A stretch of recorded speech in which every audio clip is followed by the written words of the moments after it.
ఒగళ్ళ ఓడినా ప్రతిపక్షంలా పబ్లిక్ తిప్పల మీద కొట్లాడాలి, సర్కార్ను ప్రశ్నించాలి. దేశంలో ఎన్నో పార్టీలున్నాయి. రాజకీయంలో ఎదగలేక దుకాణాలు బంద్ చేసుకున్నోళ్ళు బొచ్చెడు మంది.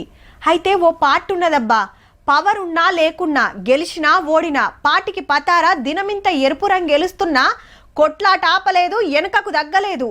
అప్పటికేంచి ఇప్పటిదాకా నూరేండ్లైనా ఇంకా పబ్లిక్లోనే ఉన్నారంటే మాటలా మరి.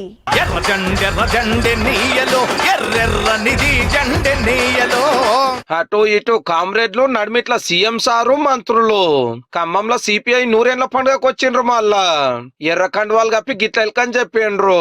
దేశానికి స్వతంత్రం తెచ్చే కాంచెల్లి రైతుల భూ పోరాటం దాకా ఎర్ర జెండా కాంగ్రెస్ కలిసి చేసిన పనులు యాద్ చేసిండు రేవంత్ రెడ్డి సారు.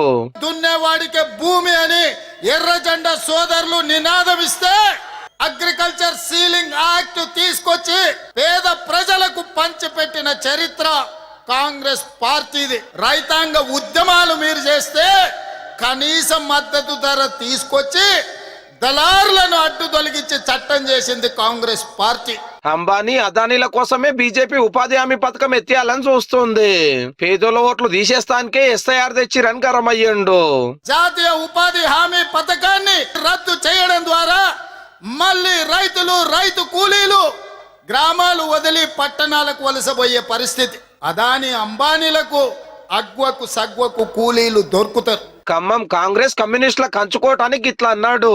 నరేంద్ర మోడీ, అమిత్ షా ఇద్దరు కలిసి వచ్చినా ఖమ్మం జిల్లాలో ఇద్దరు సర్పంచులను కూడా గెలిపించుకోలేరు. కమ్యూనిస్టు పెద్ద లీడర్ అంతా మోడీ సార్కు సూటి పెట్టిండ్రు. Modi is not uttering a word questioning, condemning American President Donald Trump. Modi is surrendering to American imperialist power. Communist party పుట్టాకనే భారతదేశం రాజకీయ ఒక మార్పు తీసుకొచ్చింది. దున్నేవాడికే భూమి, ప్రపంచ శాంతి మొట్టమొదటి నినాదం అంది. ఈ ఎర్ర జెండాకి మరణం ఉండదు, మనిషి ఉన్నంతకాలం ఉండే జెండా మన జెండా అని చెప్పి ఈ మీటింగ్ కు ముందే ఖమ్మం జిల్లా పాలేర్ల 362 కోట్లతోటి డెవలప్మెంట్ పనులు చాలు చేసిండు సీఎం సారు. ఎవరికో ఫాయిదా చేస్తానికే ఒక పేపరు, టీవీ ఛానల్ కలిసి మా మంత్రుల మీద తప్పుడు వార్తలు రాస్తున్నారని గిట్ల గరమయ్యిండు. ఈ ప్రభుత్వంలో అవకతవకలకు తావు లేదు.